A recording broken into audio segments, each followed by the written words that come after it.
warahmatullahi wabarakatuh.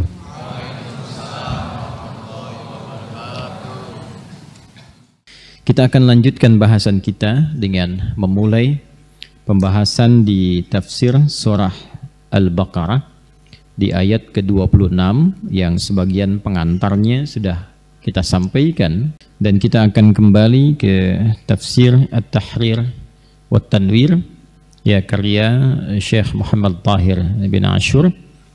Bismillahirrahmanirrahim. Di pertemuan yang lalu kita telah sampaikan bahwa ada karakteristik di kalangan umat Yahudi yang senantiasa menyoal risalah para nabi. Ini menjadi penting untuk kita buka dalam pengantar di ayat ke-26. Setelah kita menuntaskan berbagai kalangan sifat manusia yang terbagi kepada 4 bagian itu, masih ingat? Ya, baik yang itu beriman dan bertakwa, kalangan istimewa, kemudian kalangan yang ingkar langsung secara akidah, yang kedua kalangan yang kufur secara perilaku namun menyatakan dirinya muslim tapi perilakunya mengingkari nilai-nilai keislaman dalam prakteknya, khususnya terkait ibadah. Kemudian yang keempat adalah kalangan munafik. Setelah itu di ayat ke-25 Allah tutup dengan puncak kebahagiaan untuk meraih surga di akhirat. Jadi kalau ada orang yang di dunianya sukses, bahagia, nyaman dan menginginkan itu abadi di kehidupannya yang tidak kehilangan itu lagi, maka itu momentumnya akhirat, bukan dunia. Dan untuk mencapai itu skemanya iman dan amal soleh masuk golongan yang pertama. Karena itu di ayat ke-25 berakhir paparan 4 tipikal ke belakang ini dengan tutupan surga. Wabasyiril ladzina amanu wa 'amilus shalihati anna lahum jannatin tajri min tahtihal anhar, dan seterusnya ayat. Jadi setelah memaparkan 4 ini, Allah memberikan petunjuk agar semua golongan ini mampu bahagia dan sukses yang sejati. Jadi nanti kita nggak bisa menyoal Allah. Kenapa ya Allah si fulan begini? Kenapa saya begini ya Allah? Akan dibalikin tuh. Ya, Allah sudah sampaikan. Aku sudah berikan semua kelengkapannya. Di hatimu aku berikan potensi takwa. Fa'alhamaha fujuraha wa taqwaha wa nafsin wa ma sawwaha fa'alhamaha fujuraha wa taqwaha. Qad aflaha man zakkaha wa qad khaba man dassaha. Quran surah 91 Asy-Syams ayat 7 sampai 10. Kemudian untuk membimbing ini aku kirimkan rasul. Ya, bahkan di dalamnya penuh dengan kasih sayang. Wa ma arsalnaka illa rahmatan lil alamin. Diutus seorang rasul mengajarkan 5 fungsi. Kama arsalna fiikum rasulan minkum yatlu alaikum ayatina wa yuzakkikum wa yuallimukumul kitaba wal hikmah wa yuallimukum ma lam takunu ta'lamun. Quran surah kedua Al-Baqarah ayat 151. Potensi kebaikannya ditanamkan, rasulnya nyata dihadirkan. Ya, dan semua perilakunya menjadi tuntunan, dibuktikan lewat sejarah, tokohnya nyata, pengikutnya nyata, buktinya ada, otentiknya ada, peninggalannya bisa disaksikan sampai dengan sekarang. Kemudian aku berikan kitab pedoman berkehidupan, ya, dalam bentuk Al-Quran, dan sampai sekarang wujudnya ada sebagai pedoman berkehidupan untuk semua manusia. Quran surah kedua Al-Baqarah ayat 185. Syahrul Ramadhan alladzi unzila fihil Quran hudal linnas. Jadi potensi di diri kitanya ada, rasul yang bimbing ada, petunjuknya ada, tafsirnya lewat hadis ada, kitab wujud fisiknya ada sampai dengan sekarang, dan penerus ajaran nabinya berupa ulama ada. Jadi nggak bisa mengelak. Dan kalau ada kesalahan pun sepanjang berkehidupan masih diberikan potensi untuk taubat. Jadi kurang sayang apa lagi Allah kepada kita.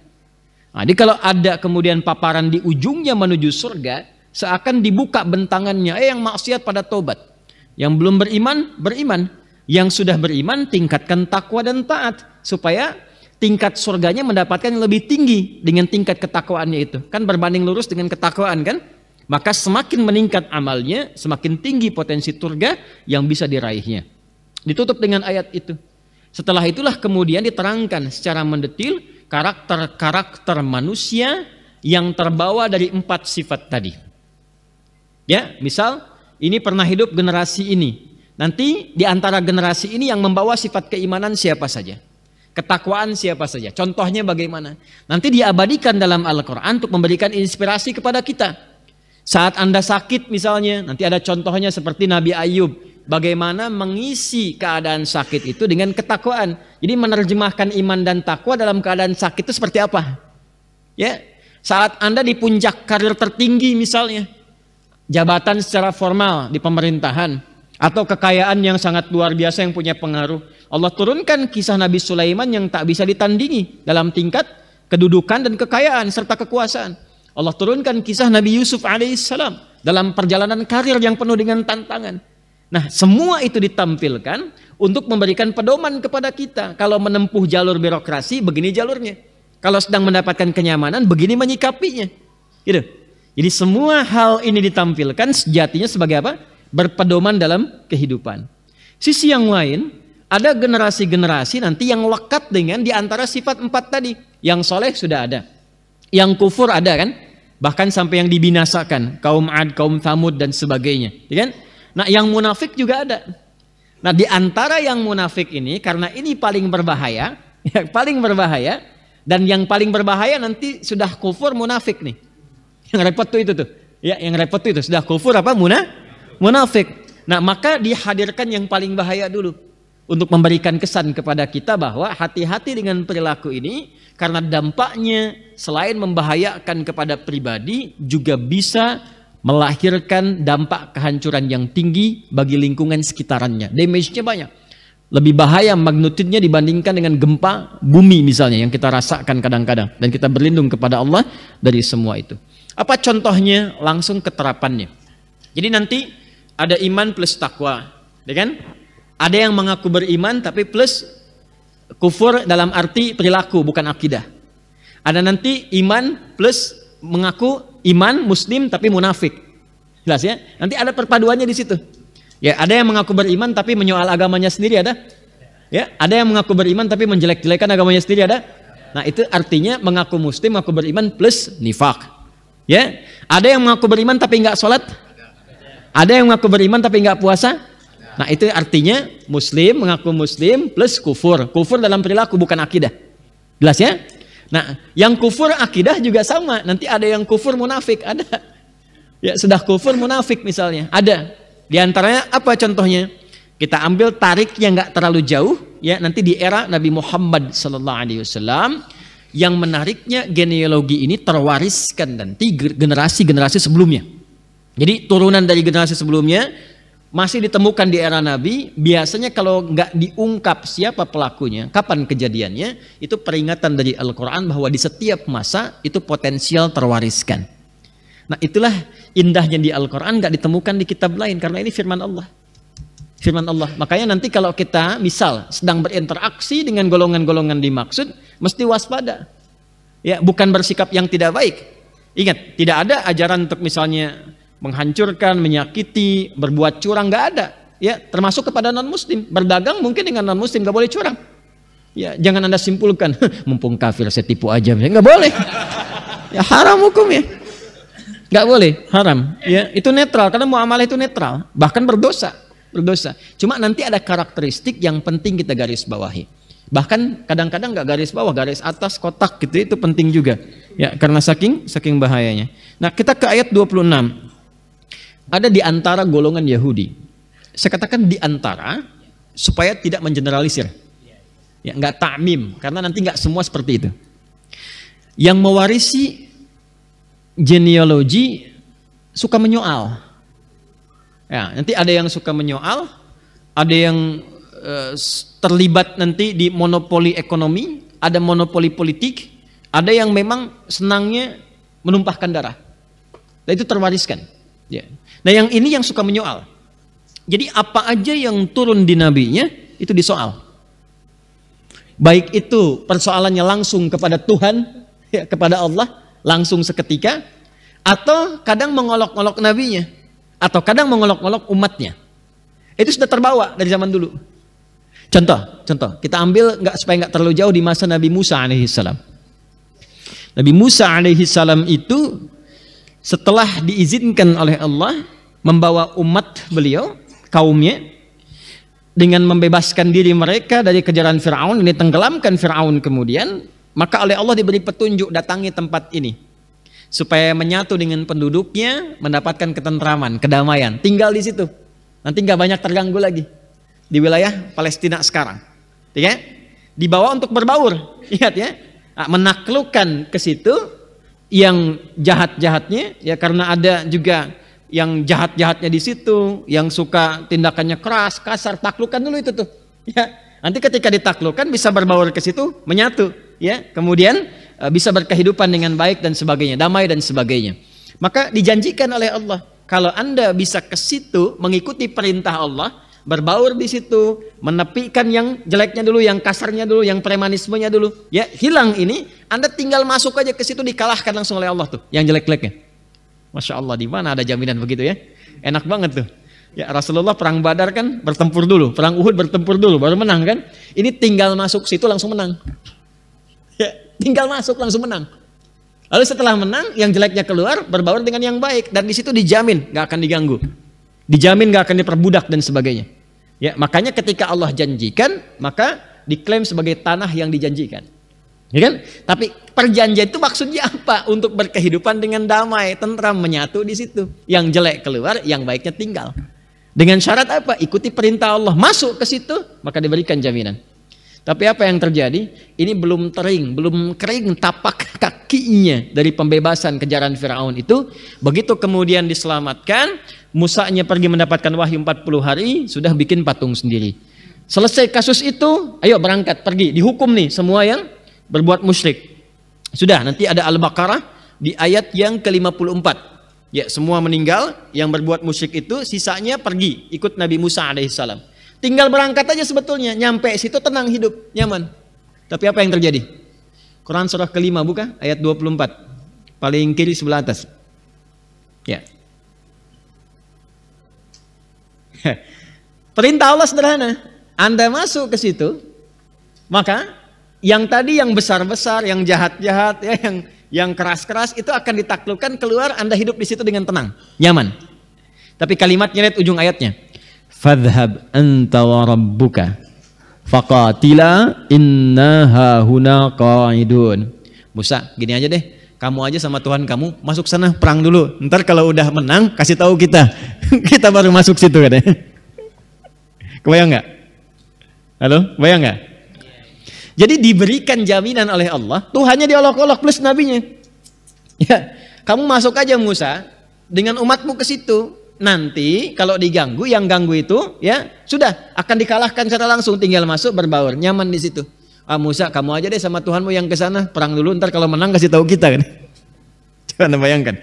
Jadi genealogi untuk mengolok-ngoloknya, genealogi untuk menyoal ketentuan wahyu, ketentuan dari Nabi, bahkan nanti berakhir di pembunuhan para Nabi dan sebagainya, itu sudah terwariskan di sebagian kalangan Yahudi.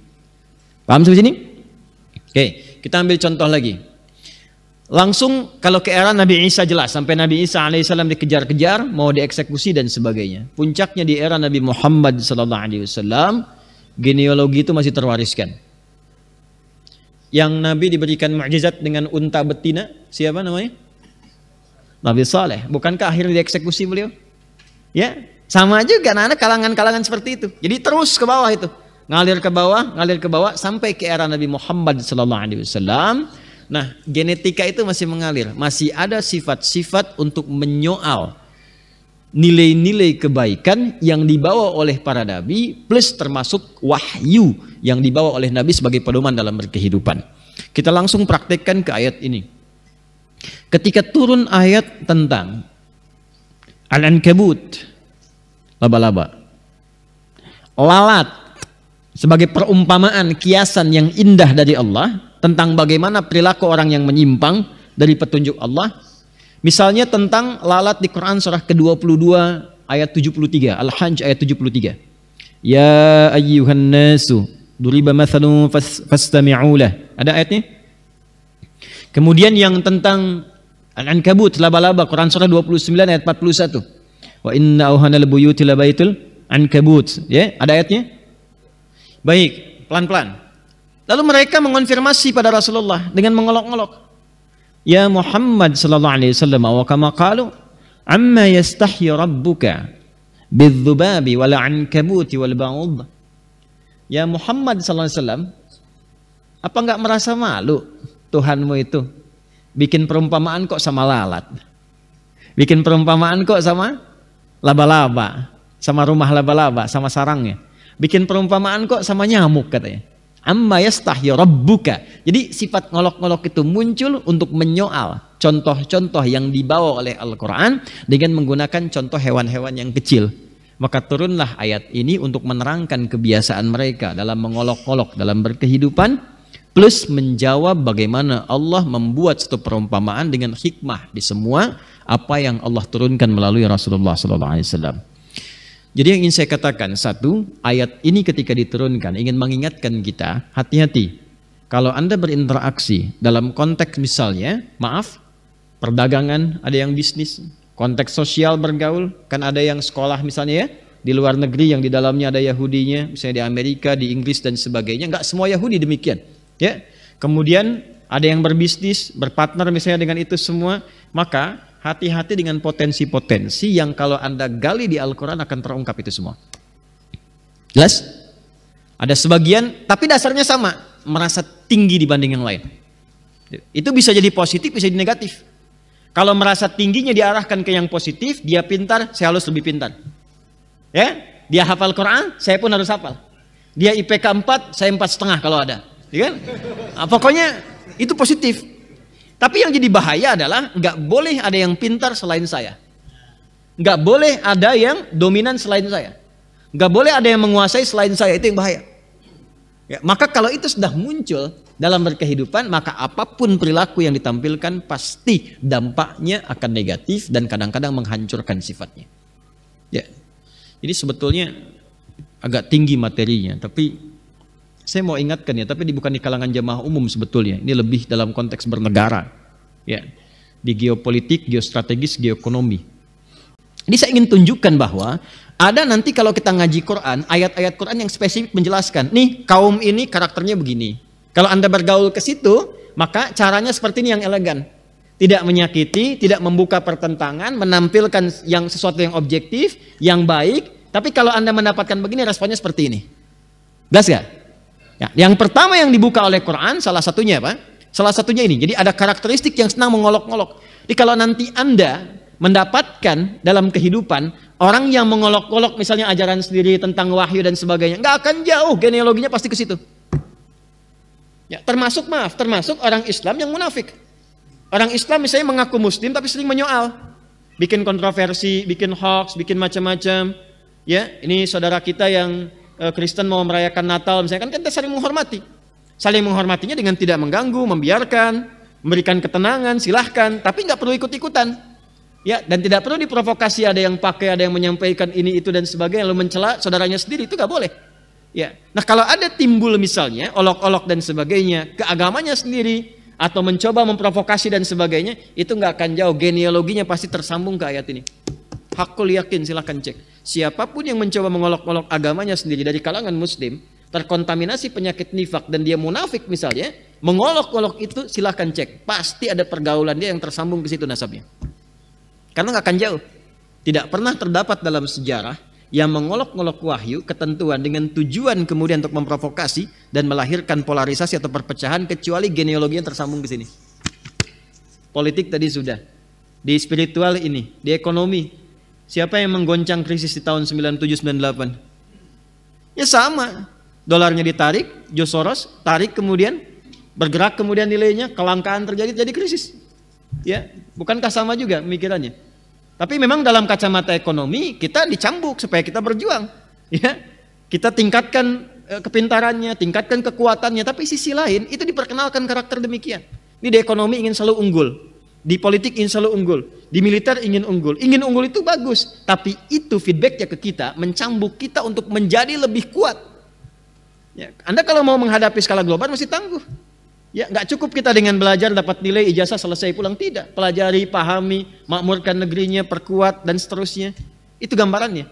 Nah sekarang dalam konteks keimanan, dalam konteks spiritualitas, maka akan ditemukan dalam keseharian kita. Di antara karakteristik manusia, ada yang suka menyoal tuntunan wahyu, menyoal Qur'annya, menyoal hadisnya, menyoal nabinya. Sekarang pertanyaan besarnya, saya tanya sedikit saja yang memahamkan kita mudah untuk mengerti. Ada nggak sekarang orang Islam yang suka nyoal Qur'annya? Ada yang suka nyoal hadisnya? Ada yang suka nyoal nabinya? Ada. Anda kalau mau teliti dari mana nasabnya, nggak akan jauh-jauh, pasti tersambungnya ke situ juga. Silahkan cek. Ya, kalau Anda lihat cara dia belajarnya, Anda akan temukan. Oh ini di sekolah orientalis nih, pendidiknya si fulan. Nggak akan jauh, orientalis harinya kemana? Ke sini juga nasabnya. Kalau Anda runtutkan, akhirnya ke sini. Nah, kalau menemukan yang seperti itu, bagaimana cara menjawabnya secara elegan? Ini maksudnya. Jelas ya? Jadi bukan berarti dia datang dengan logika, Anda datang dengan pedang, salah. Nggak nyambung. Ya logika dijawab dengan logika lagi. Ya kalimat dijawab dengan kalimat lagi. Pertanyaan dijawab dengan jawaban-jawaban yang mencerdaskan. Nah ini maksudnya ketika datang seseorang mengolok-olok isi Al-Quran atau mengolok-olok tuntunan yang benar, maka dijawablah secara elegan sesuai dengan apa yang ia bawa. Paham sampai sini? Oke, satu. Jadi saya ingin katakan kalau ada fenomena kekinian menyoal tentang keislaman itu nggak usah aneh. Jelas ya? Nah, jadi kalau ada yang menyoal macam-macam nggak usah banyak di komen. Cukup disampaikan kalimat benar Al-Quran yang disampaikan oleh Allah. Gitu aja. Ya, atau misalnya tulis Anda adalah pembuktian terbaik dari firman Allah di Quran surat sekian ayat sekian. Ya, itu aja, nggak usah capek debat, capek ini itu, ngapain buang-buang energi. Ya, itu ada di Quran surah ke-4 ayat 140. Ya, waqad nazzala 'alaikum fil kitabi an idza sami'tum ayatillahi yukfaru biha aw yustahza'u biha fala taq'udu ma'ahum. Kalau Anda mendengar ada orang-orang yang sengaja mengingkari atau bahkan mengolok-olok ayat-ayat Allah, ya, atau menyoalnya dan seterusnya, maka jangan banyak mengeluarkan energi untuk sekedar mencelanya atau menyertai mereka. Cukup tinggalkan, diamkan sampai dia sadar bahwa itu keliru. Jelas ya? Oke. Apa di antaranya? Kata mereka, amma yastahi rabbuka ya Muhammad sallallahu alaihi wasallam 'anil ba'udi wadh-dhubabi wal 'ankabut. Apa enggak merasa malu Tuhanmu buat perumpamaan seperti lalat? Apa sih mesti lalat tuh? Kenapa sih mesti nyamuk? Kenapa sih mesti ankabut? Ya, laba-laba, sarangnya dan sebagainya. Maka turunlah ayat ini dengan mengambil lafaz yang sama dengan kalimat mereka tapi menggunakan pendekatan balaghah. Innallaha la yastahyi. Allah tidak akan pernah merasa malu. Perhatikan baik-baik. Bapak Ibu sekalian, kalau ada satu sifat yang dimiliki oleh manusia, kemudian lafaznya juga disertakan kepada Allah, maka jangan disamakan sifatnya. Contoh begini, Allah mendengar? Allah mendengar tidak? Mendengar. Manusia mendengar? Walaupun kata mendengar itu disematkan pada Allah, pada manusia, tapi jangan disamakan pendengaran Allah dengan pendengaran manusia. Karena kaidahnya jelas, laisa kamitslihi syai'un wa huwas sami'ul basir. Jadi jangan disamakan. Jelas? Baik. Termasuk di sini. Manusia punya rasa malu? Hah? Manusia punya rasa malu? Di sini disebutkan Allah tidak akan pernah merasa malu. Yang dimaksudkan malu di sini bukan sifat-sifat yang dimiliki oleh manusia. Bukan ada kelemahan sehingga tak mampu mengerjakan sesuatu, bukan. Ya, karena itu para ulama menerjemahkan, menafsirkan kalimat la yastahyi di sini maksudnya la yatrukul mathala abatha. Innallaha la yatrukul mathala abasa. Sungguh aku tegaskan kata Allah, aku itu nggak akan mungkin membuat perumpamaan walaupun kecil kecuali ada hikmah di dalamnya. Jelas? Itu maksudnya. Jadi kata yastahyi di sini maksudnya bukan malu seperti rasa manusia. Yang dimaksudkan adalah aku tidak akan pernah membuat satu permisalan sekecil apapun walaupun seperti nyamuk kecuali ada hikmah di dalamnya. Paham? Tapi diambil kalimat yastahyi untuk menyindir orang-orang Yahudi yang pada saat itu menyindir wahyu. Mereka mengatakan kalimat yastahyi dibalas oleh Allah dengan kalimat yastahyi, tapi maknanya beda. Jelas? Baik, seperti begini kita contohkan. Walaysa kamitslihi syai'. Ada orang mengatakan misalnya, Ustadz Adi itu sedikit malunya, tapi kadang-kadang dia nggak punya malu, kan? Ustadz Adi itu kadang-kadang nggak punya malu. Lalu saya jawab, memang saya nggak punya malu untuk menegakkan kebenaran di hadapan Anda. Maka saya kutip kalimat nggak punya malu itu untuk menekankan makna yang kedua yang lebih dalam dari apa yang saya sampaikan. Jelas maksudnya? Maka kalimat penanya dengan kalimat jawaban sama tidak? Lafadznya sama tapi maknanya beda. Maka ketika mereka mengatakan amma yastahyi rabbuka ya Muhammad sallallahu alaihi wasallam 'anil ba'udhi wadh-dhubabi wal 'ankabut, maka Allah jawab innallaha la yastahyi. Tapi maknanya beda dengan yang mereka maksudkan. Jelas? Apa yang aku buat itu tidak akan pernah terjadi sekecil apapun seperti nyamuk, tapi di belakang itu semua ada hikmah yang tidak pernah engkau bisa hadirkan itu dalam kehidupan. Paham sampai sini? Oke, satu. Yang kedua, apa itu nyamuk? Hah? Hewan ciptaan Allah. Ya, saya tahu itu. Baik, nyamuk kerjanya apa? Sedot, kan? Darah. Baik. Kalau darahnya sudah penuh bagaimana? Hah? Mati. Mati kan? Baik. Mati ya? Jadi cuman kerja, kumpulin, mati aja. Kan? Nah, maka Allah jawab melalui nyamuk untuk menyindir dengan sangat tajam. Hewan yang kecil tapi menunjukkan perilaku mereka.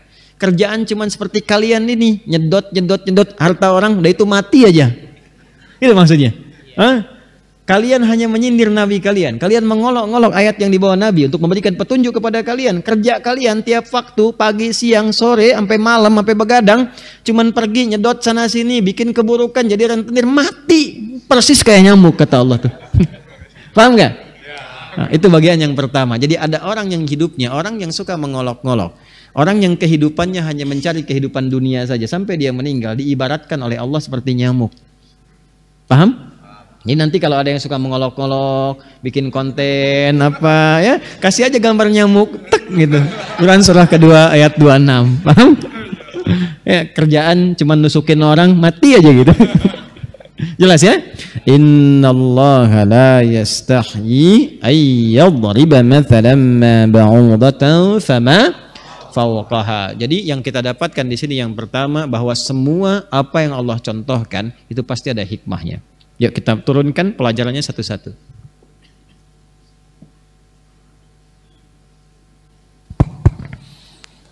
Kita agak dalam ya materinya, kita pelan-pelan. Bismillah. Ini boleh saya hapus dulu ya? Ya, tinggal bilang boleh kan gampang, boleh. Insya Allah.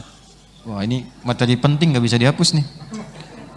Materinya penting nggak bisa dihapus. Perhatikan sini. Quran surah kedua ayat 26. Satu.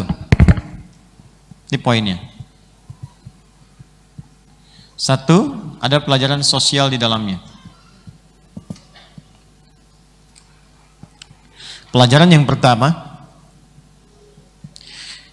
jangan sampai menjalani kehidupan yang sia-sia di muka bumi ini yang dicontohkan oleh Allah seperti kehidupan nyamuk. Jelas? Hanya pergi, menyedot, ngambil darah, setelah itu mati, selesai.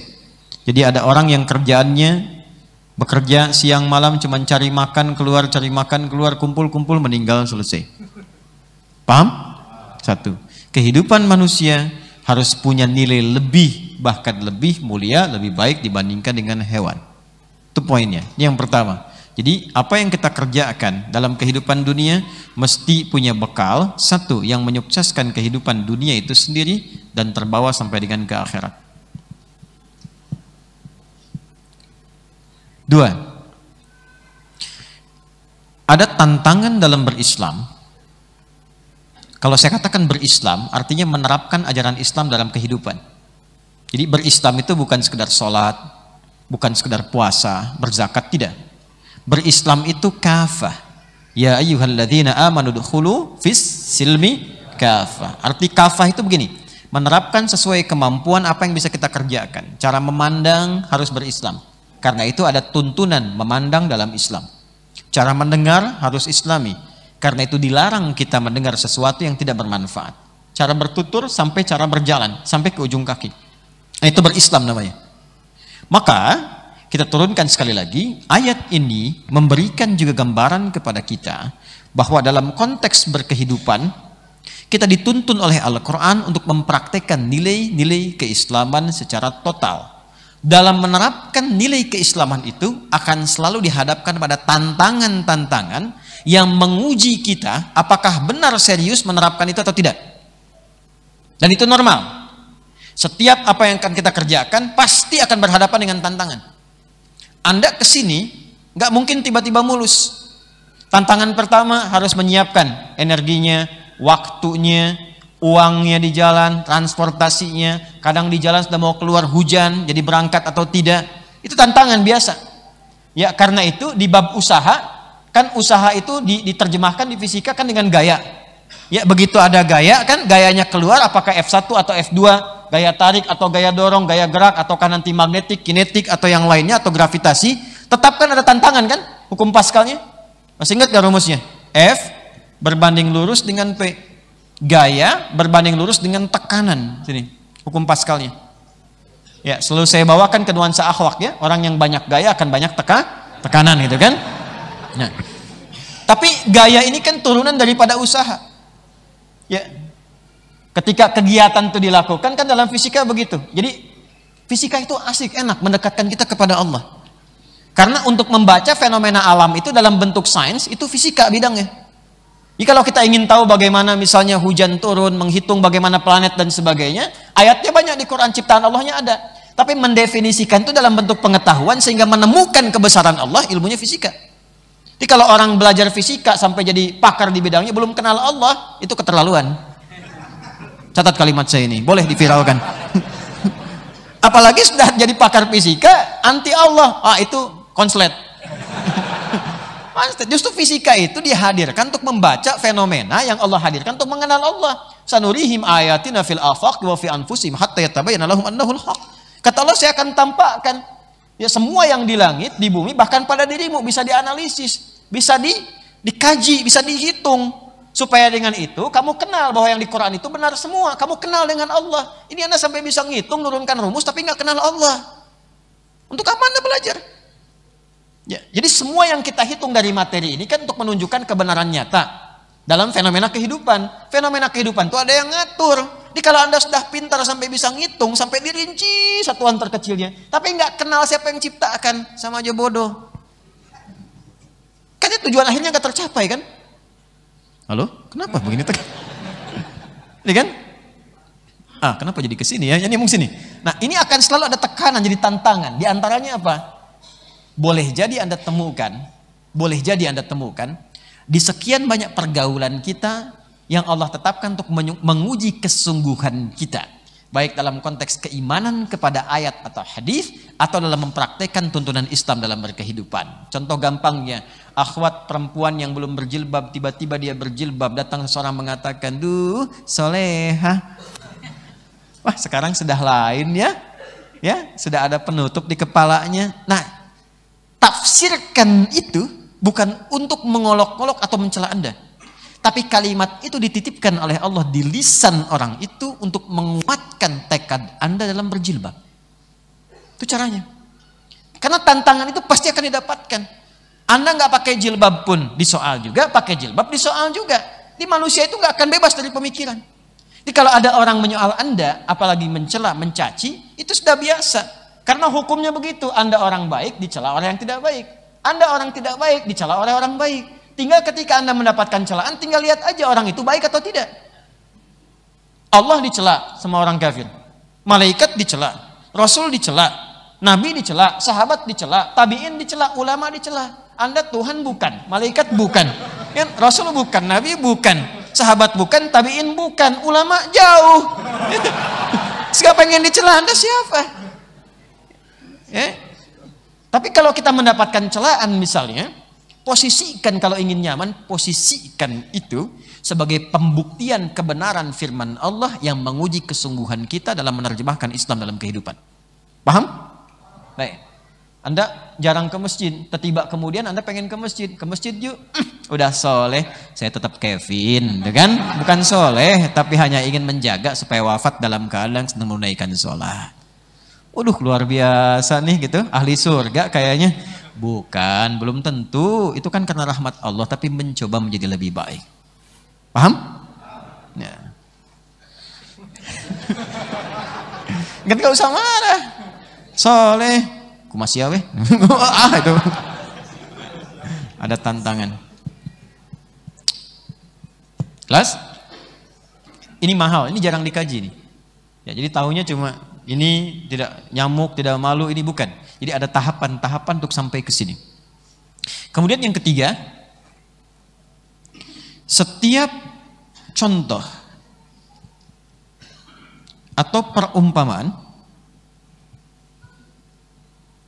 yang dihadirkan dalam Al-Quran pasti mengandung hikmah sebagai pedoman dalam berkehidupan. Apapun itu. Jadi Anda mau dapatkan versi hewan misalnya, contoh berupa hewan, atau manusia, atau keadaan.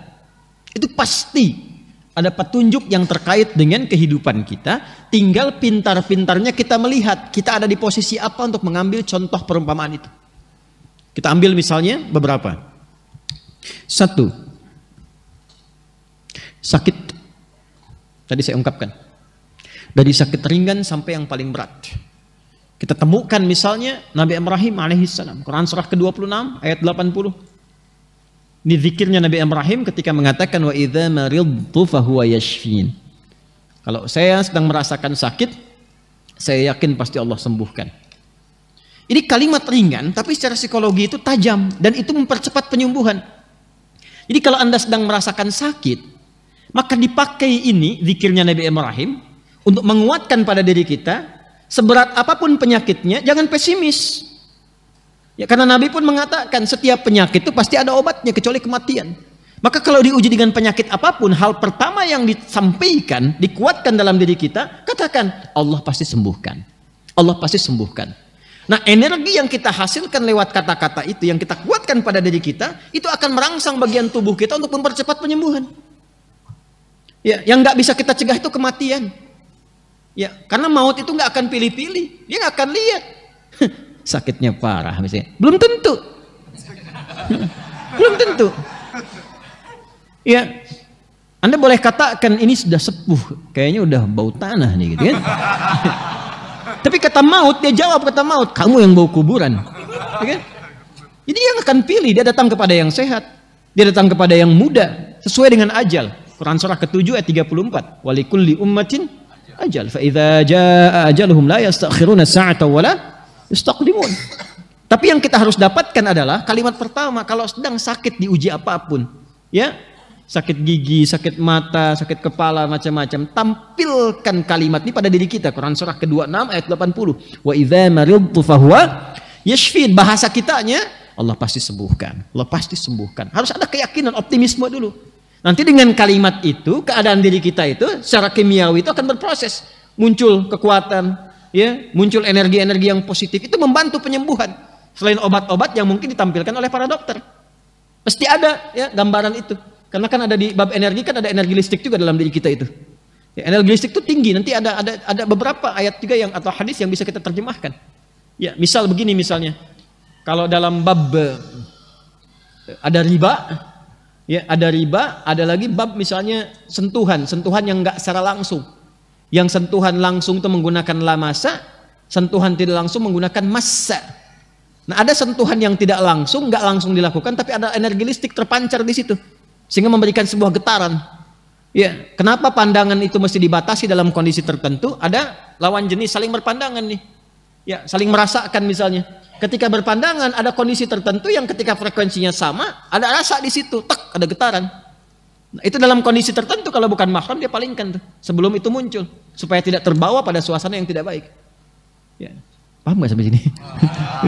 Nah, ini bisa diterjemahkan secara fisika. Sama kayak begini. Nah, itu ada yang menguap tuh, ya. Nah, nanti Kalau frekuensinya sama di gelombang, di bab gelombang itu kalau frekuensinya sama bisa menguap sampingnya. Karena ketemu di satu frekuensi. Sama dengan yang ke toilet satu sampingnya bisa ke toilet. Sama. Nah, itu dalam konteks seperti ini ada kalimat-kalimat yang ditampilkan di Quran, baik ada penyakit fisik ataupun hal-hal yang melemahkan kepada diri ketika punya masalah. Misal ada persoalan kadang-kadang mulai lemah kan? Itu kata Quran, bangkitkan dirimu dengan mengatakan ini pasti selesai, pasti ada solusinya. Inna ma'al usri. Itu kalau dipakai kata-kata itu ini pasti selesai, pasti ada solusinya. Kamu bisa, kamu bisa. Itu lain nanti responnya pada tubuh kita dengan hanya meratapi diri. Kapan selesainya ya? Kenapa harus aku? Terus dibikin status lagi yang paling menjengkelkannya itu. Ya, dibikin status di Instagram. Kapan selesainya ya Allah? Nggak jadi solusi. Nah ini di Quran ayatnya banyak yang pakai Jepang, Korea. Dulu ada waktu saya kecil itu ada acara Benteng Takeshi itu, ya kan? Yang pakai apa namanya tank-tankan, ya, terus tembak-tembakan pakai air gitu kan? Saya suka lihat itu kadang-kadang. Oh ini Benteng Takeshi ada begini. Tapi yang saya highlight itu saya masih kecil tuh. Saya highlight itu satu. Ketika dia mau masuk ke situ, sudah dikatakan tuh sama hostnya. Katakan kamu bisa, kamu bisa, kamu bisa gitu kan. Dan itu dipakai juga oleh Korea. Ketika Jepang bikin A, itu dari TK Korea dikatakan harus lebih unggul daripada Nihon. Ya, Jepang unggul, lebih unggul daripada Jepang. Jepang bikin Honda, mereka bikin Hyundai. Hyundai itu dibacanya Hyundai. Ya, jadi selalu begitu, dan itu terpacu. Nah, kita ayatnya punya itu. Sedang sakit wa idza maridtu fahuwa yashfin. Pegang yang sakitnya. Kuatkan, Allah pasti sembuhkan, Allah pasti sembuhkan. Ketika penyakitnya semakin parah, ada tentang kisah Nabi Ayub. Ada zikirnya di situ, persis semua ada. Zikirnya ada, jalan ikhtiarnya ada. Ada yang terkait dengan keturunan, ada kisah Nabi Zakaria. Tempatkan kisahnya, bagaimana caranya. Ada yang dalam kisah misalnya mohon maaf, ya, konteks sosial, kemasyarakatan atau dalam bisnis, ya, atau bahkan dalam misalnya ya pergaulan.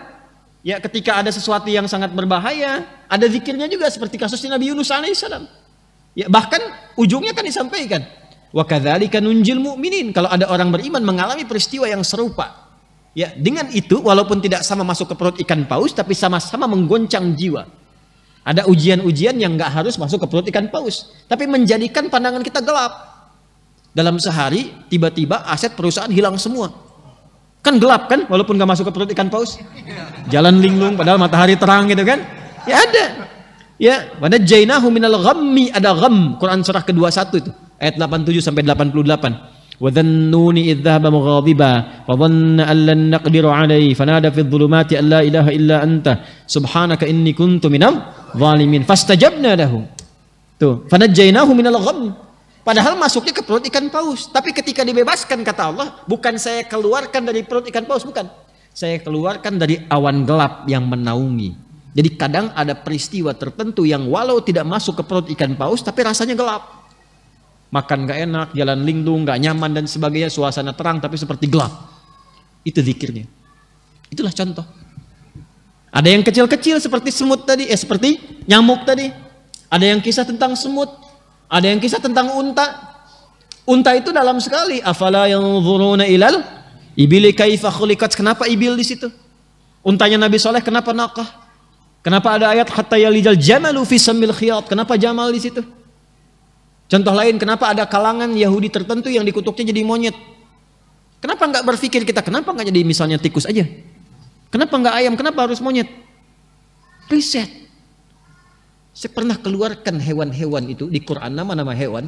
Kemudian dengan teman-teman, ya dari grup tafsir, termasuk di sini anak-anak itu, ya bukan itu reporter itu, stop. Sini, ya. Jadi kita keluarkan namanya, kita datang ke kebun binatang, kita cek. Saya ambil contoh begini, saat saya di Tripoli, kita bawa teman-teman yang ngaji tafsir dengan kami itu, saya bawa ke kebun binatang. Ada kelompok monyet. Ya, memang paling gak enak ketika dipanggil itu kan. Unta datang, gajah datang ya, Pak. Itu saya selalu sebut kelompok monyet gitu. Apa risetnya? Kesimpulannya nanti di Al-Baqarah ayat 65, kita kan baru 26 ya. Nanti begitu sampai 65 kita bisa mengerti kenapa yang disebutkan kunu qiradatan khasiin. Jadilah kera yang hina. Bapak Ibu sekalian, di kera itu ada karakteristik yang menarik. Tim ini jadi menguji pertama dengan melempar makanan. Lempar, kera itu ambil dengan yang kanan. Lempar lagi, ambil dengan yang kiri. Lempar lagi, ambil dengan kedua kakinya. Begini. Ya, kalau apa tuh bahasa Jepang dirau, ya, rau.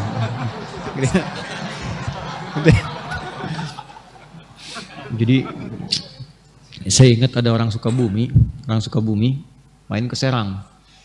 Dia bawa rambutan banyak untuk saudaranya gitu kan. Begitu naik angkot yang biru itu di Serang, tiba-tiba jatuh rambutannya yang sekarung terbuka. Terus kata kondekturnya, rau katanya. Ya ulah eta mah nu abdi kata orang Sukabumi. Ya nggak paham ya nggak apa-apa, ketawa juga ya. Jadi rau itu maksudnya ambil begini, diambil semuanya begini, rau gitu ya. Jadi begitu ketawa dia. Jadi begitu rambutannya tumpah, rau itu nama daerah di Serang. Rau padahal konektor itu mau mengatakan siapa yang mau rau dikira mau ngambil rambutannya. Itu mah ulah nu abdi katanya, jangan itu punya saya katanya. Jadi sama monyet itu diambil semua. Diambil semua begini, yang menarik begini.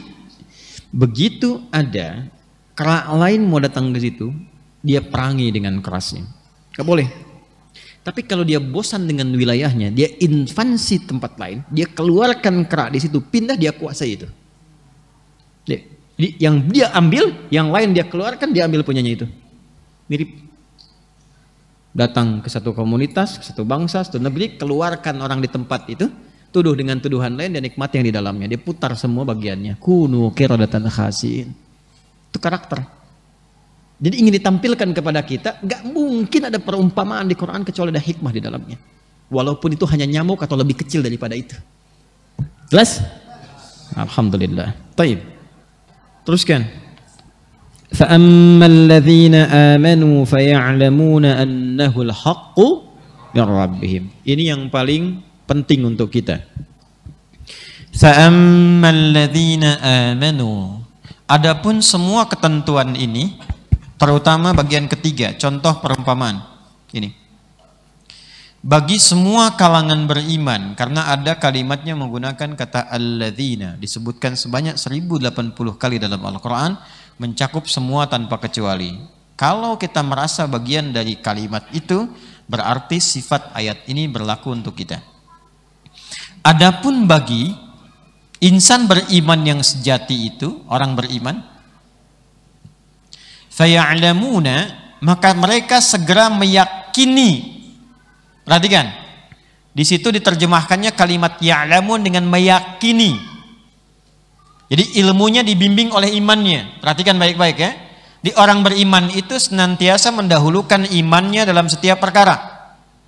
Walaupun nanti ilmunya karena tipis ilmu, belum banyak, sehingga belum mampu membantu logikanya untuk mencerna, dia dahulukan imannya.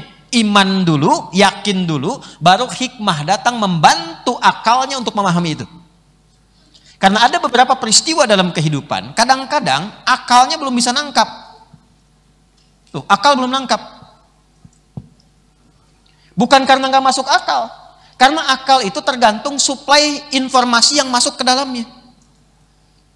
Kan awalnya data, ya kan? Diolah di akal ini, data ini menjadi informasi. Nanti diterjemahkan ini menjadi knowledge. Dari knowledge diterjemahkan ke bagian tubuh kita menjadi sikap. Dibimbing, ini yang harus kamu lakukan. Ya, nah kadang-kadang proses di akal ini, kalau informasinya datanya kurang lengkap, maka akal ini akan mempertanyakan, ini nggak masuk akal nih. Jadi kadang-kadang ada peristiwa yang bukan nggak masuk akal, akalnya belum dapat suplai ilmu yang jelas, belum dapat informasi yang utuh sehingga belum bisa nangkap. Dulu zaman Nabi SAW berangkat dari Mekah ke Palestina, dari Masjidil Haram ke Masjidil Aqsa, nggak mungkin dilakukan kecuali berbulan-bulan. Minimal misalnya bisa 3 bulan. Karena belum pernah terbayangkan satu kendaraan dengan kecepatan yang sangat luar biasa. Baik yang supersonik misalnya, atau ada kecepatan suara, atau kecepatan cahaya, belum terbayangkan. Yang ada gambarannya hanya pakai unta, atau pakai kuda, silahkan bergerak. Jadi nggak kebayang kalau ada orang yang berangkat misalnya, ya baru berangkat malam udah balik lagi. Akalnya belum nyampe. Maka dari itu mukjizat datang untuk menggugurkan ya konsep-konsep akal yang kadang-kadang, maaf, merasa unggul, merasa hebat dengan akal itu. Maka terkadang datang dalam agama ketentuan yang ingin mengembalikan akal pada tempatnya. Karena namanya manusia pasti punya keterbatasan. Maaf, Anda punya mata. Terbatas tidak? Terbatas. Semakin jauh jarak pandangnya semakin tak terlihat. Anda punya telinga. Terbatas tidak? Di bawah 20 Hz, di atas 20.000 Hz gak akan terdengar, ya kan? Mata Anda terbatas, telinga Anda terbatas. Anda punya akal? Punya. Jadi kalau mata terbatas, telinga terbatas, kenapa akal Anda gak mau terbatas? Karena itu orang yang selalu hebat mengatakan akalnya luar biasa, logik dan sebagainya, kadang-kadang Allah datangkan sesuatu yang di luar kemampuan akalnya untuk menunjukkan kamu itu manusia yang terbatas. Maka saat akal tak mampu mencerna, gunakan iman untuk memahami itu semua. Maka ini yang dikatakan oleh Abu Bakar. Pada saat itu kelompok-kelompok Abu Jahal dan abu-abu yang lainnya, Abu Lahab, ya. Kenapa Anda tertawa? Ini kan menangkap ini sebagai peluang. Jadi kalau ada ayat, ada wahyu yang dialami oleh Nabi SAW langsung atau keterangan yang mereka duga ini nggak masuk akal karena kekurangan ilmu mereka langsung menyimpulkan ini sebagai peluru. Ya sama nanti. Kalau saya katakan, kalau tidak disebutkan kapan kejadian dan siapa tokoh sentralnya, itu akan terjadi di masa depan. Akan ada orang yang mencoba mengotak-atik isi Al-Quran dan menggunakan itu sebagai peluru untuk menyerang umat Islam sendiri. Atau setidaknya menggugurkan keyakinannya. Itu terjadi sampai sekarang. Ada yang mencoba mencari kelemahan Quran, ada yang mencoba mencari kelemahan hadis dan sebagainya, tapi nggak mampu sampai sekarang. Anehnya masih mencoba terus gitu. Ya nggak apa-apa lah gitu, mudah-mudahan dapat hidayah gitu kan. Nah, ini terjadi. Maka Abu Jahal, ini penting sekali. Jadi Abu Jahal itu waktu terjadi peristiwa Isra Mi'raj, ini rahasia, dia langsung menangkap itu sebagai peluang untuk menjatuhkan Nabi. Ini yang saya tunggu. Ini yang saya tunggu. Tinggal satu orang lagi.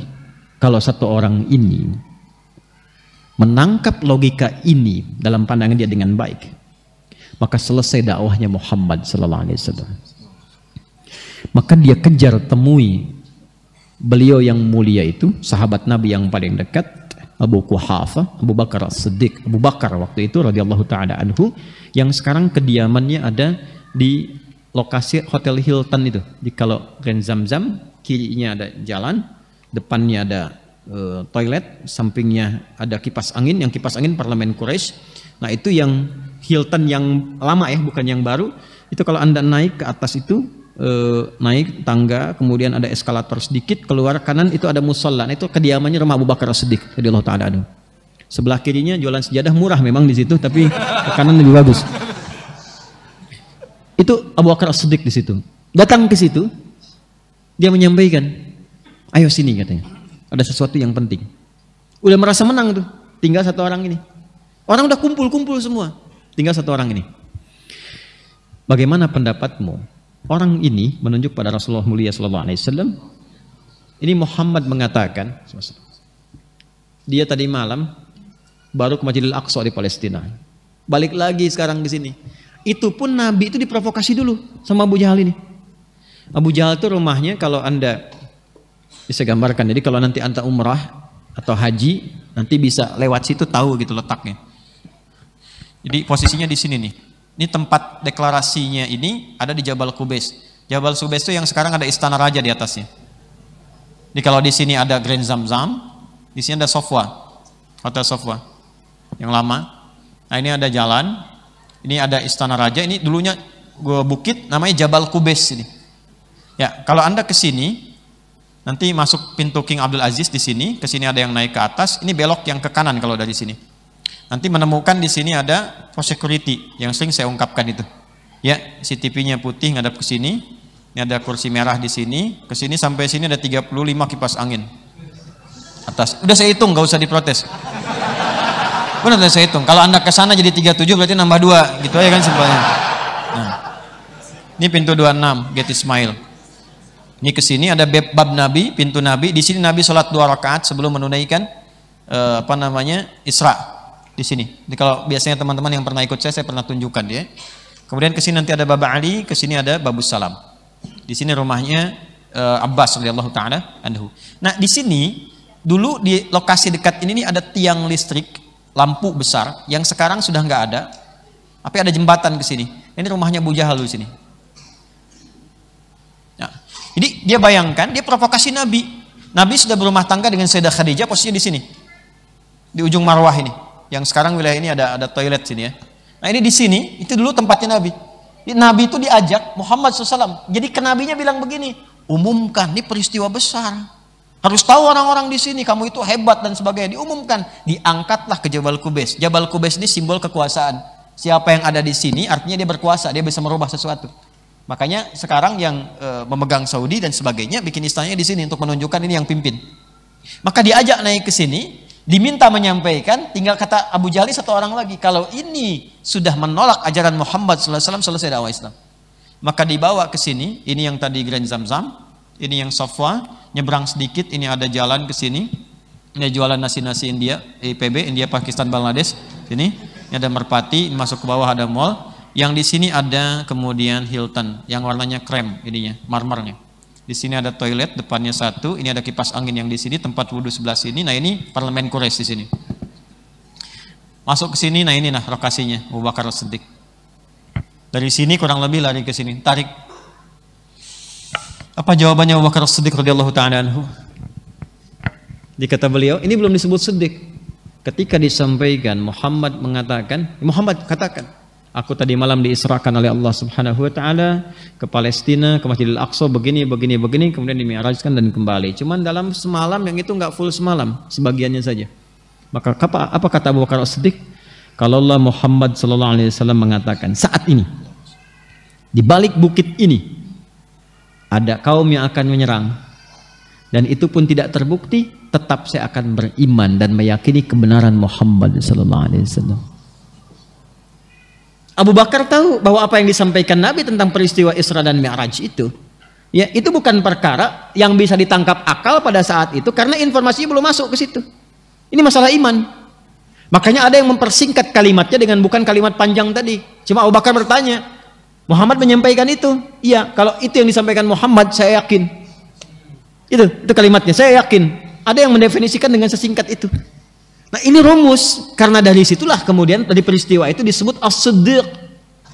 Orang yang membenarkan sesuatu sekalipun itu belum sampai ke akalnya untuk dicerna. Karena itu kalau Anda mendapati dalam kehidupan hal-hal yang sekiranya belum mampu ditangkap oleh akal, logika Anda belum masuk ke situ, tapi dia tertuang dalam ayat, dalam hadis, jangan ditolak dulu, imani dulu. Iman dulu, nanti setelah iman Allah akan datangkan hikmah. Hikmah itu yang membantu akal untuk memahami. Contoh, ayat tentang waris, lalu disoal. Kenapa 2:1? Kenapa nggak 1:1? Kalau belum paham, iman dulu Joni. Setelah itu pelajari, kenapa laki-laki 2? 2 ini untuk apa saja?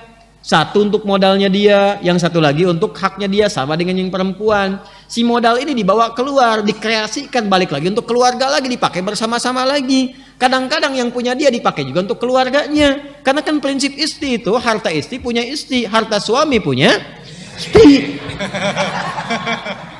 Jadi sebetulnya Allah adil gitu, cuman belum nyampe ke situ ilmunya. Karena belum nyampe, muncullah berkoar-koar begini begitu dan sebagainya. Ya, jadi ada persoalan-persoalan yang nggak ditempatkan pada tempat. Jadi kalau belum sampai ke akal kita, jangan langsung ditolak. Boleh jadi infonya belum lengkap. Ya, suplai pengetahuannya belum sampai, karena belum sampai, belum bisa nangkap. Jadi kalau Anda yang bodohnya, jangan Quran yang disoalnya. Bikin status tuh. Ya. Baik, jadi kalau ada orang-orang nyual Quran, bikin konten dan sebagainya, cukup 1 kalimat. Kalau Anda masih bodoh, jangan salahkan Qurannya. Itu kan? Belajar lagi yang tinggi, atau dengan kalimat yang halus yang lebih baik. Ya, mungkin boleh jadi bukan ayatnya yang salah, kitanya yang belum paham. Ya, jelas sampai sini? Baik. Maka yang ingin disampaikan oleh Quran, fa'ammal ladzina amanu. Maka orang-orang yang beriman yang sejati itu, dia akan mendahulukan imannya dalam menghukumi setiap apa yang Allah bimbingkan kepadanya. Keadaannya iman. Yakin gak tuh? Sekarang begini. Anda yakin nggak bahwa riba itu menghancurkan? Nggak, saya minta jawaban yang tulus, yang benar. Yakin nggak lo riba itu menghancurkan? Kalau yakin, kenapa masih dipraktekkan? Huh? Atau ambil yang lebih kecil. Yakin nggak kalau mencela itu membahayakan? Yakin. Kenapa masih mencela? Kalau berdusta itu menghancurkan. Kenapa masih berdusta? Kalau mencuri itu bukan sekedar membahayakan, tapi juga bisa menghinakan. Si A korupsi, mencuri. Kok yang dibully anaknya? Yang dibully keluarganya? Jadi menghancurkan, menghinakan. Kenapa masih ada yang korupsi? Di Quran jelas mengatakan, dilarang mencuri, dilarang berzina, dilarang berdusta, dilarang bikin hoax, layak taba'lukum ba'd itu hoax, dilarang berselisih. Jadi perkaranya itu sekarang bukan perkara akal. Kalau akal tuh tahu, tapi masih dilakukan, berarti masalahnya iman. Ya sudah tahu salah, masih dikerjakan, es batu ditiupin. Ya udah tahu salah, masih dilakukan gitu. Jadi perkaranya sebetulnya bukan perkara akal, karena orang yang mencuri itu tahu bahwa mencuri itu salah, tapi masih dikerjakan. Orang yang berdusta itu mengerti bahwa dusta itu keliru, tapi masih dilakukan. Jadi perkaranya bukan akal, perkaranya imannya yang sakit. Karena akalnya masih bisa bedakan, tapi ketika tubuhnya belum mampu mengambil keputusan, berarti iman yang mengendalikannya itu yang lemah. Karena itu, bagi insan beriman, untuk menghukumi segala hal yang didahulukan itu imannya, kata Al-Quran. Ya, dan yang paling pokok adalah la raiba fi. Pada semua apa yang Allah turunkan itu jangan pernah ada keraguan. Nah sekarang persoalannya, bagaimana mendefinisikan tingkat keimanan itu sampai melahirkan keimanan seperti Abu Bakar As-Siddiq itu. Semuanya yakin. Ya, ada kisah gini. Ada namanya Khuzaimah radhiyallahu taala anhu. Nabi itu pernah terlibat utang piutang untuk mencontohkan pada umatnya bagaimana ada berutang. Ini Nabi yang berutang. Ya, Nabi yang berutang ini. Jadi untuk menunjukkan mudah bagi Nabi untuk mendapatkan sesuatu, tinggal doa dapat gitu kan? Atau ikhtiar ada. Tapi diizinkan oleh Allah berutang. Satu kali ini kisah nyata. Nabi tepati lunasi utangnya, tepati janji lunasi utangnya. Orang ini tahu Nabi itu seorang yang baik. Tapi dia datang dengan cara yang salah. Satu waktu dia ingin kembali mengetes Nabi. Siapa tahu Nabi lupa katanya. Ketika dilunasi utang itu nggak ada orang di situ. Ya, maka ketika balik dia katakan di depan Khuzaimah sahabat Nabi SAW, ya Rasulullah, Anda punya utang belum dibayar. Kata Nabi, saya sudah lunasi. Belum, mungkin Anda lupa, saya sudah lunasi, tapi kan nggak ada saksi. Kata Nabi, tanya Khuzaimah. Tanya Khuzaimah. Apa jawab Khuzaimah? Ya, Nabi sudah lunasi katanya. Maka dia nggak bisa mengelak orang itu. Ada saksinya kan? Maka ketika orang itu pergi dan pulang, Nabi katakan, ya Khuzaimah, engkau kan tidak ada pada saat aku lunasi utang itu. Kok bisa kamu katakan aku sudah lunasi? Dan Nabi pun tidak mengatakan tanya Khuzaimah, Khuzaimah ada pada satu, tidak. Nabi hanya katakan tanya Khuzaimah. Kan? Tanya Khuzaimah. Ya, apa kata Khuzaimah? Ya Rasulullah, aku selalu membenarkanmu dalam semua apa yang kau lakukan, apa yang kau sampaikan, apa yang kau contohkan. Semua masalah besar aku ikuti, aku benarkan. Apa hanya gara-gara utang sepersekian dirham lalu aku mendustakanmu? Aku yakin sepenuhnya bahwa apa yang engkau ucapkan, engkau lakukan, engkau pandukan untuk kami, semuanya pasti benar. Itulah iman. Iman itu sudah menghadirkan keyakinan bahkan dalam bentuk sikap sebelum akal bisa menangkapnya dalam hal yang bisa dilogikakan. Itu yang kita butuhkan saat ini. Paham sampai sini? Nah, yang kalau paham, bagaimana mencapai level itu? Ini baru disuruh sholat subuh 2 rakaat masih nanya, kenapa sih 2? Kenapa sih puasa Ramadan begini? Kenapa sih? Masih nanya. Iman tuh gak begitu. Jadi ketika berkata beriman, kalimatnya cuma 2. Sami'na wa ata'na. Jadi bukan sami'na wa nanyaina. Kita dengar, kita bertanya gitu, bukan itu. Sami'na wa ata'na. Nah, bagaimana mencapai wa ata'na gitu? Sami'nanya udah banyak, wa ata'nanya itu yang belum maksimal. Itu poinnya. Maka disitulah ada beberapa tingkatan yang harus dipelajari. Ya, ada 90 lebih tingkatan dari iman itu, tapi pokoknya cuma ada 6. 6 itu bisa kita kuasai, maka kita akan dapatkan apa yang disebut dengan halawatul iman. Kalau sudah halawatul iman, nggak susah hidup di dunia itu. Saat dia mendapatkan kenyamanan dia bersyukur, saat dia mendapatkan ujian dia bersabar. Jadi nggak ada beda antara mendapatkan nikmat berupa tambahan sesuatu dengan kehilangan sesuatu. Nggak ada bedanya. Jadi nikmati aja semuanya. Alhamdulillah. Ya, makan nggak makan asal beriman. Beriman. Nggak ada bedanya. Ada makanan dinikmati nggak ada. Alhamdulillah sudah. Ini asal kumpul ya. Kumpul kalau lapar cari makan juga gitu ya. Gitu. Paham insyaallah? Paham ya? Nah, nanti tolong dalami lagi yang rukun iman. Iman pertama pada siapa? Allah. Kenal nggak dengan Allah? Untuk iman tuh mesti kenal. Kenal dulu, kenali dulu Allah. Kenapa namanya Allah? Apa sifatnya? Bagaimana Allah mengabulkan doa kita? Anda mau berdoa nggak kenal Allah bagaimana? Anda mau berdoa, di mana berdoanya? Bagaimana caranya? Di tempat yang bagaimana mudah dikabulkan? Seperti apa memintanya? Bagaimana mengangkat tangannya? Berarti belum kenal. Harusnya cepat ketika memohon, cepat dikabulkan. Nah, ini pakai baju hasil korupsi masih berdoa, ya Allah kabulkan. Ya, nggak bisa. Baru makan yang haram, sholat nih sujud, ya duduk di antara dua sujud, Robbi firli, tapi isi handphonenya maksiat semua. Handphone masuk ke saku, di situ ada maksiat, ada gambar, ada video, ada macam-macam. Enak aja Robbi firli. Coba deh. Yang kedua iman pada siapa? Malaikat. Kenali dulu malaikat, minimal yang 10 itu. Kalau kenal manfaatnya banyak. Coba malaikat Mikail tugasnya apa? Hah? Malaikat Mikail, Jibril Nah, Mikail itu tugasnya apa? Menurunkan apa? Nah, kalau itu namanya menghafal anak TK. Tapi iman itu kita harus kenal. Bagaimana senangnya malaikat Mikail menurunkan rezeki. Di tempat yang bagaimana rezeki mudah diturunkan. Apa amalan yang memudahkan malaikat Mikail datang untuk menurunkan rezeki dengan izin Allah? Apa amalannya? Bagaimana keadaannya? Apa yang harus dilakukan? Itu ada babnya. Ada babnya. Jadi kalau kita sadar dengan itu, maka mengondisikan semua kehidupan untuk memudahkan rezeki datang. Jadi nggak ada keluhan. Yang ketiga apa? Iman kepada kitab. Kitabnya apa? Kenal nggak dengan Al-Quran? Dalam sehari baca berapa kali? Dalam sehari berapa yang dipraktekkan? Berapa ayat? Dari 6.236 ayat, dalam sehari berapa ayat yang dipraktekkan? Istighfar ya akhi. Quran jadi syafaat antum tuh. Quran memuliakan antum, banyak hadis segala rupa. Quran itu bisa menghilangkan banyak perilaku buruk. Quran bisa menutup maksiat-maksiat. Quran mendatangkan pahala-pahala. Pertanyaannya dalam sehari berapa banyak untuk dekat dengan Quran? Keempat, iman kepada siapa? Rasul. Jangan cuma diucapkan. Rasul kita siapa? Sayyidina Muhammad SAW. Udah kenal belum dengan beliau? Akhlaknya, keutamaannya, sirahnya. Dari lahir sampai meninggal itu teladan. Udah pernah belajar belum? Cek bacaannya tuh.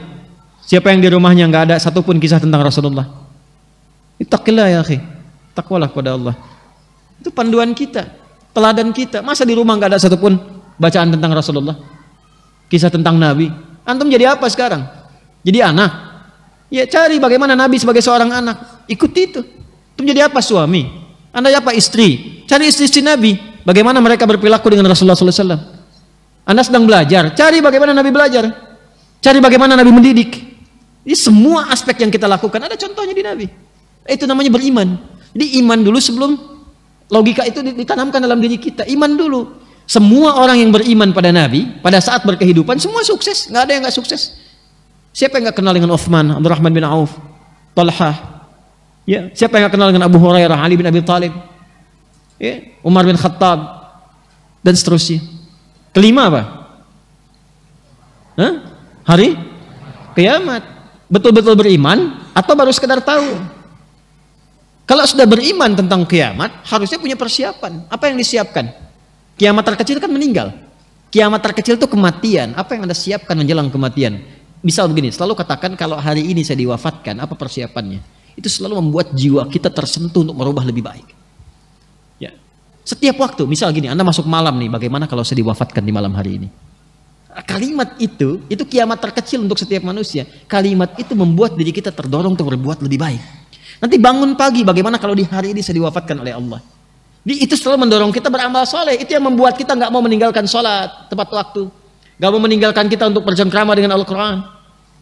Yang keenam apa? Qada dan kalau sudah iman qada dan qadar, nggak akan ada kecewa. Kenapa masih kecewa? Kenapa berselisih? Kenapa menghina? Kenapa nggak paham kalau itu harta orang bukan harta antum? Kenapa mesti maaf iri dengan harta orang lain? Kenapa ingin menghancurkan dia? Padahal harta kita yakin nggak akan pernah tertukar. Sudah tahu nggak tertukar, tapi masih iseng pada orang lain, masih merusak kehormatannya, masih mengambil bagiannya. Untuk apa? Berarti imannya belum sempurna. Ini cuma satu bab tentang iman, tapi kalau dilakukan, fa'ammal ladzina amanu faya'lamuna annahul haqqu.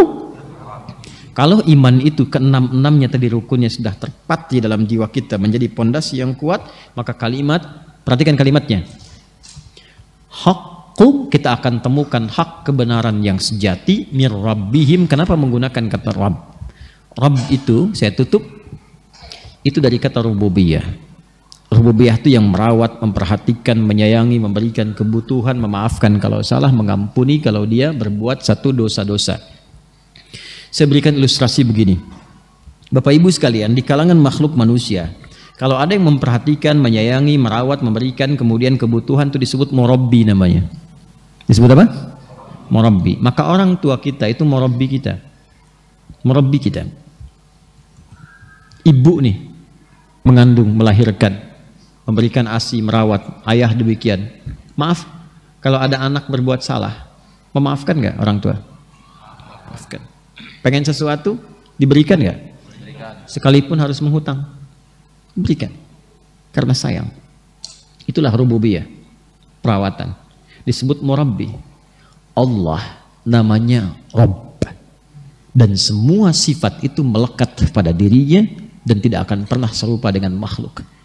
Sifat Rahman dan Rahim yang menjadikan Allah selalu memberikan peluang untuk mengampuni semua hamba seburuk apapun perilakunya. Bahkan mencintai orang yang taubat dan menurunkan ayat innallaha yuhibbut tawwabin. Allah yang melengkapi semua kebutuhan kita, memaafkan kalau salah, mengampuni kalau berbuat dosa, menunjukkan arah yang benar, memberikan kasih sayang dalam berkehidupan, sampai mengatakan dalam hadis qudsi, Allahu akbar ibadi bihaqqi wa jalali, atau kama qala Allahu jalla wa ala. Aku nyatakan dengan hak dan keagunganku, kata Allah, dengan segala cinta yang aku miliki, aku mencintai kalian dan aku akan menanamkan kecintaan itu pada diri kalian sepanjang kalian mau mencintaiku. Kalimat bebasnya demikian. Jadi kalimat rububiyah itu ketika ditampilkan dalam bahasa Quran menggunakan kata Rabb. Kata Rabb itulah yang selalu kita gunakan untuk memohon kepada Allah. Rabbana, Rabbana, Rabbana, dan seterusnya. Kenapa ini menyatu dengan kata iman? Fa'ammal ladzina amanu faya'lamuna annahul haqqu mir rabbihim, untuk memberikan kesan bahwa orang beriman itu menangkap segala hal yang bersumber dari Allah sebagai sayang Allah kepadanya. Jadi kalau Allah berikan hukum, posisikan oleh iman kita karena Allah menyayangi kita, kita diminta sholat. Kalau nggak sayang, nggak akan disuruh sholat. Makanya ketika dipanggil sholat, hayya 'alas shalah, Anda tanya, kenapa ya Allah? Hayya 'alal falah. Karena saya sayang kamu, supaya kamu sukses, kamu bahagia. Datang kepadaku, curhat kepadaku, dalam sujud mintakan. Engkau sulit, aku berikan kelapangan. Kurang rezeki, aku cukupkan rezekimu. Kau punya masalah, aku tuntaskan. Ketika diminta puasa, bukan ingin membebani, tapi ingin merubah perilaku kita karena sayang. Diposisikan setiap apa yang Allah berikan kepada kita, sekalipun hanya perumpamaan, di situ ada kasih Allah kepada kita, karena sayangnya kita dibimbing. Kalau tidak sayang, kita dibiarkan. Paham? Maka kalau itu sudah sampai pada diri kita dan jadi cara kita menangkap setiap ayat dan hadis yang disampaikan Rasulullah SAW, maka apa yang terjadi? Halawatul iman. Semua keadaan yang kita lalui di muka bumi ini semuanya menyenangkan. Tidak ada yang dipersulit dan tidak ada yang dicurhatkan berlebihan dalam kehidupan. Saya kira ini setengah bagian dari ayat yang kita sampaikan di ayat ke-26. Dan saya kira terakhir mari kita perbanyak doa kepada Allah Subhanahu wa taala. Mudah-mudahan doa kita diijabah dan dimuliakan kita sampai kembali kepada Allah Subhanahu wa taala. Allahumma taqabbal minna innaka antas samiul alim wa tub alaina innaka antat tawwabur rahim. اللهم نحمدك حمدا كما علمتنا أن نحمدك ونشكرك شكرا كما علمتنا أن نشكرك أنت المقدم وأنت المؤخر بيدك الخير إنك على كل شيء قدير نصلي ونسلم على حبيبك الكريم رسولك المصطفى الأمين سيدنا محمد وعلى آله وصحبه أجمعين